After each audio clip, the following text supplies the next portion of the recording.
Welcome to Arised, the place where we help hurting players sharpen their mindset.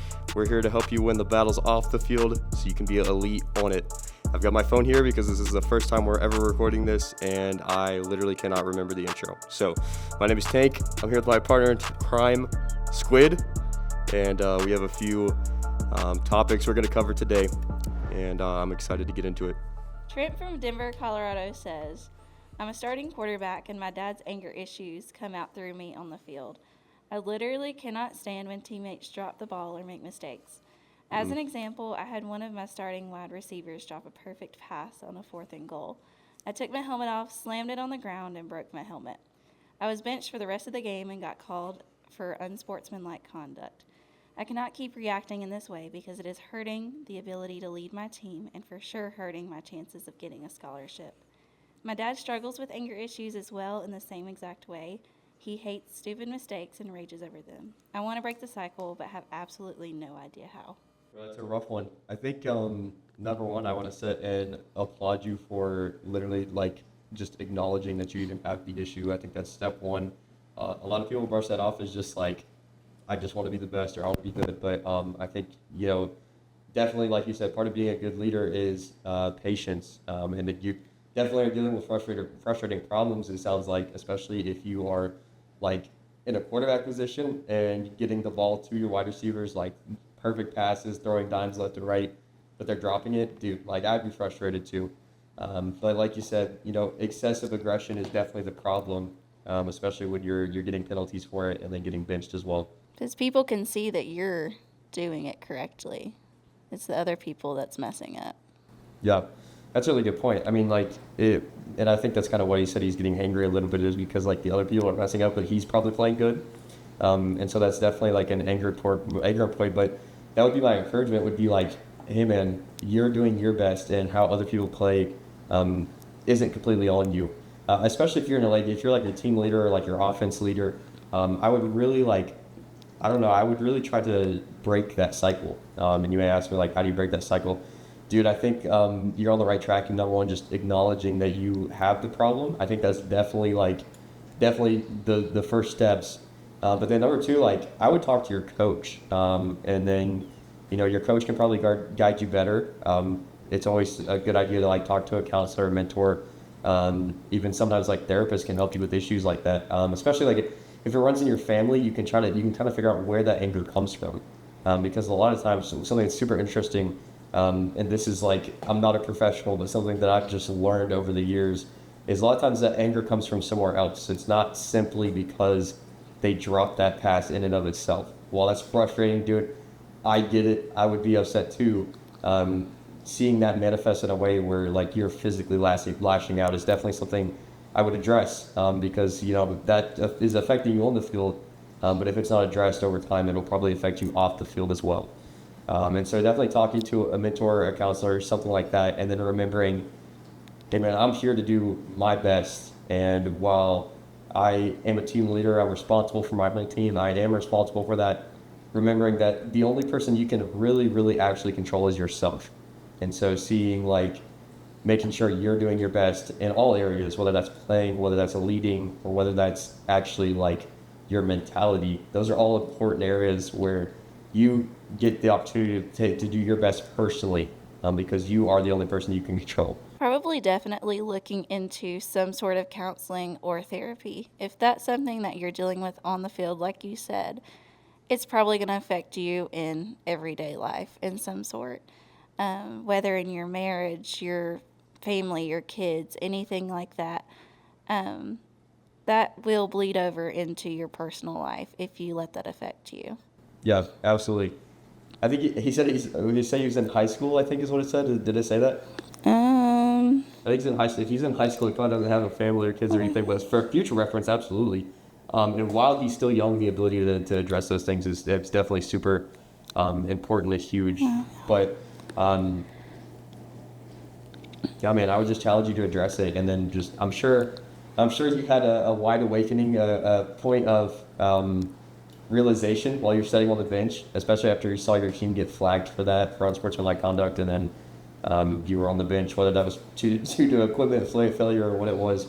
But man, thank you for reaching out, and I think that it's definitely huge that you're realizing this at a young age, and this really gives you an opportunity to, hey, let me address this while I'm young.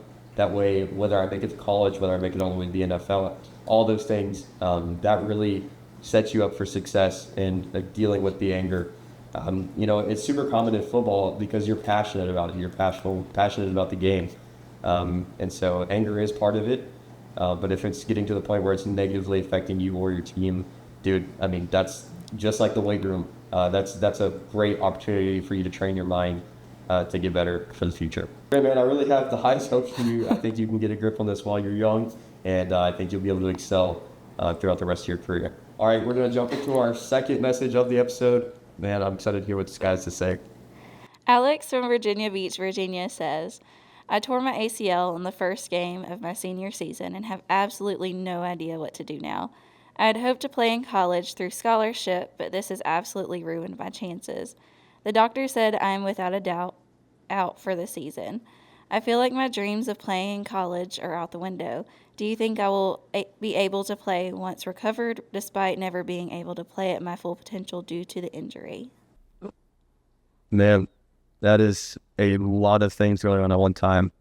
Um, Man, I'm sorry. That is definitely a rough injury. I know through like watching sports, and then I've had friends who've hurt their ACL before, and I know that's not only it's painful, but like you said in that message, it's a long recovery period. I think like to get cleared to play sports again after an ACL injury, I think you're looking at 6 to 12 months minimum.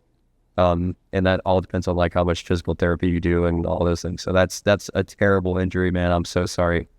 I think looking at your message, getting that injury on the first game of your senior season, dude, that's, man, I'm right there with you. That's rough.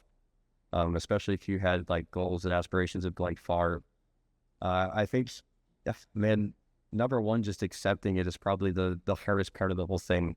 I think like sometimes I've seen players be in denial of their injury and, try to rush themselves to like be able to walk and do all these things again to try to get out on the field. I think we all have like that daydreaming moment of like, dude, maybe I'll like accept my recovery and make it back to the playoffs or something like that. And dude, I think just the quickest thing you can probably do to heal yourself, the quickest thing you can do to heal yourself is listen to the doctors, and just be with them and listen to what they're saying as far as like recovery, physical therapy. That's a whole process. But dude, I hear your pain, even though I'm not speaking to you in person. I hear your pain through that.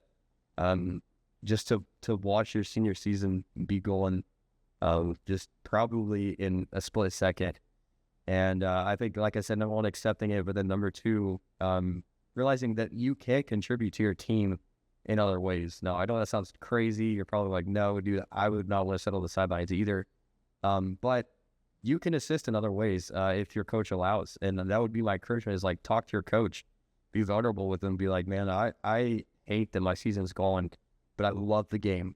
What are other ways I can contribute? Can I watch extra film since I can't walk? Is that something I can do? Can I coach my team through like mentality or just sit with them things they're struggling with? Whether that's like my wide receivers are struggling to remember rights. Can I sit and help them, or can I just once again like watch film? Is there things I can do to be of assistance to the team without actually playing? Football is highly physical. It is highly on the field, but there's a lot that goes on outside of the field as well. And that's all like strategizing, all those things. But I think like just talking to your coach about that would be a huge thing. And so to answer the end question though, I don't think your career is over though. Like I know you were hoping for scholarship and all those things, and that may be affected by this injury. I would encourage you to look up the statistic of walk-ons through Division I football. Like it's almost half of D1 athletes for football are walk-ons. I think it's like 49% or something like that. So it's pretty high. So, dude, I see a lot of potential through this. I think that you could spend a lot of time studying, learning the technical side of football through your injury in your senior season.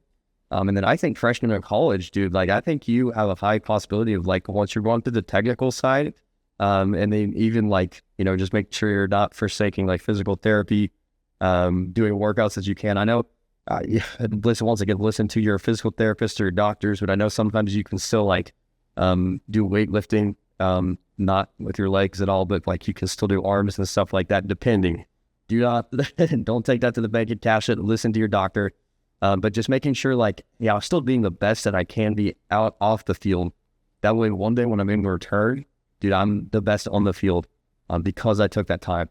A lot of players spend so much time on making sure like their strength and their all of that is like in shape, but they forsake the technical off the field side of things. And so that would be like my huge encouragement to you is, hey, get the technical side down. That way, when you are able to return in college, you have that knowledge. You have the brain knowledge. That way, your physical side is able to operate effectively and optimally. And so, dude, I would encourage you. I don't think it's over, dude. You've got 3 or 4 years left through college. Where if football is something you're wanting to pursue, I really think you could do that. And I'm not going to sugarcoat it. I think it could be difficult. I said that twice. I think it could be really difficult, but I think that it's definitely a possibility. So, Squid, anything to add? Just like you said, definitely listen to your doctor. Don't get out there before you're ready. Tank over here has a tendency to try to still play football on her ankles. That is true. I have, yeah, I'm literally the prime example of like, do not play until you're better. I have injured both of my ankles very, very badly before, and I have tried to get out way too soon, dude. And the worst thing you can do, and I have lived this, the worst thing you can do is injure something that is in the healing process. And dude, that like doubles your recovery time, at least in my case it did. But yes, don't be like me, dude. Listen and heal. Listen to your body as much as you would get made fun of for saying that in the locker room, dude. Listen to your body, heal, and man, I think you can go far. I think it's going to be a rough season, but I think this is you have a lot of opportunity when everything burns to the ground to rebuild bigger and better. So man, I hate that you're sitting in the ash right now, dude, but I think you can absolutely come back bigger, better, and stronger. Jalen from Jacksonville, Florida says, I'm a wide receiver in high school and I received a D1 full ride offer and absolutely do not want to take it. My friends and my family think I'm stupid, but football already feels like a full-time job in high school. I cannot imagine it will get any better in college. I enjoy playing, but hate the meetings, watching film, the science behind it, workouts, everything. I just want to play. Do you see it being realistic that a D1 college level football would feel like less of a job? Yeah, that's a rough one. I think you've got to acknowledge like thinking right off the bat. The reason that a lot of people find it stupid is because there are so many people who work so hard to be able to get a even just a scholarship for football, let alone a D1 especially. And so I think acknowledging that's probably why a lot of people fail to understand like, hey, they just fail to understand why you're not taking it. I've heard a lot of people. I know people personally who have turned down full rides, specifically because like it feels like a job and they're just not that invested into it. And I don't know how to tell. I don't know that they would necessarily get better. I don't know that I could tell you that. I think that I can tell you coaching styles are different, and so are leadership styles. I also think like in college you're going to have more disciplinary leaders, and so you'll have people that will help you with different areas. But as far as it feeling like a job, man, the part I would challenge you on there is to really think about if it's feeling like a job in high school, like how far are you actually wanting to go? Like, is the NFL even interesting to you, or are you just trying to get through college without having to pay by being an athlete? What does that really look like for you? Without being able to talk to you here, I really can't advise you well on that. But I can, just sitting here and thinking, I don't know that it would feel less like a job, to be honest, if it's feeling like a job now. I do think there's opportunity for you to fall in love with the process more, though. Like, in learning that there are reasons behind the meetings and behind the workouts. And maybe if you're having a bad high school experience that's making those things feel like pointless and like a waste of time, then I can understand why it's feeling monotonous and like a job. But definitely once you get closer to the professional level of like D1 and you're in college and a good college, definitely like I think there's room for you to be inspired by the professionality of just everything you're around and the intentionality about it. And so like really, I don't know, there's definitely potential for you to get inspired and see those things and be like, man, that's okay, so that's why we're doing this, and fall in love with it one more time. If you're already not enjoying it, I don't know if it's going to get any better. But if you are expecting a scholarship from it and that's what your parents are expecting you to go to college on, I would definitely be exploring other scholarship options. Because you do need to honor your parents in that way. But if that's not something you want to do, and that's the only way you're going to be able to go to college, definitely be trying to reach out for other scholarships, um, financial aid, any other way that you can go without having to pay that amount. Yeah, the last thing I think I would want to see you do is turn down for a scholarship and then rack up student debt to go to college.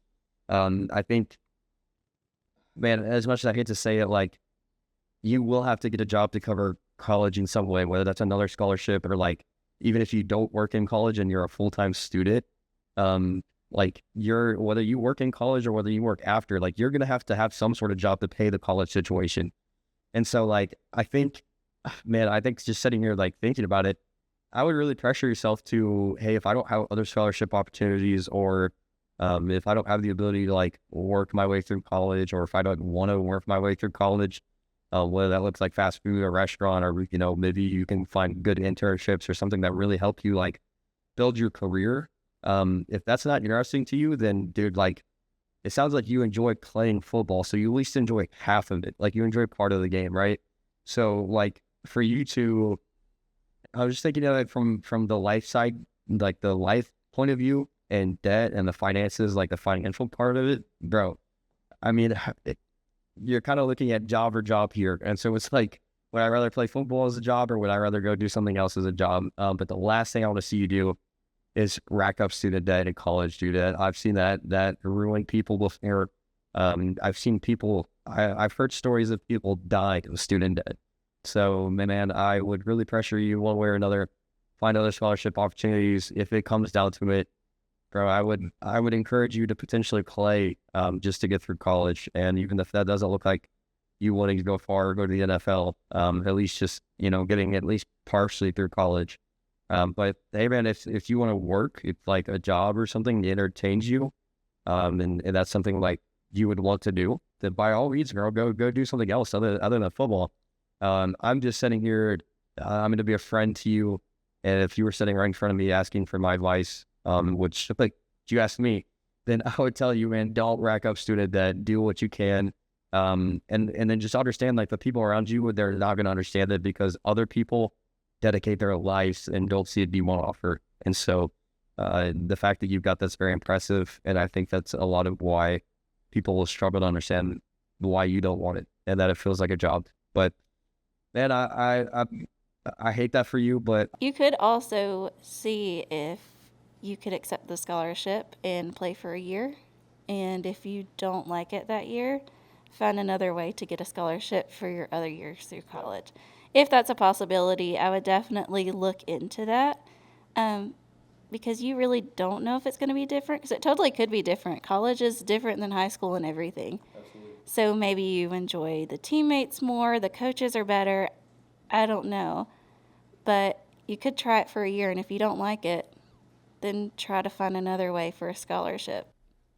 Yep. Yeah, dude, if you're good enough to get like sponsorships and stuff like that, bro, I mean, the second somebody sponsors you, that changes your whole perspective, bro. Even like social media, YouTube and stuff like that, bro. I mean, it's torture starting out and getting through it. But man, if you can get a sponsorship or something like that, especially if they like send you merch or gear or something like that, bro, I mean, it changes your whole perspective on the whole game and everything. And so there's definitely a business side to it, but like Squid said, definitely there's you. I mean, you have the opportunity for it to get in college, and it's completely different. But I hope we were able to help you. And man, I just stay away from the student debt.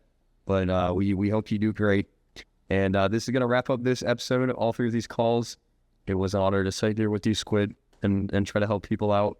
That's our goal. Again, our goal is to just be able to help you off the field so you can be better on it.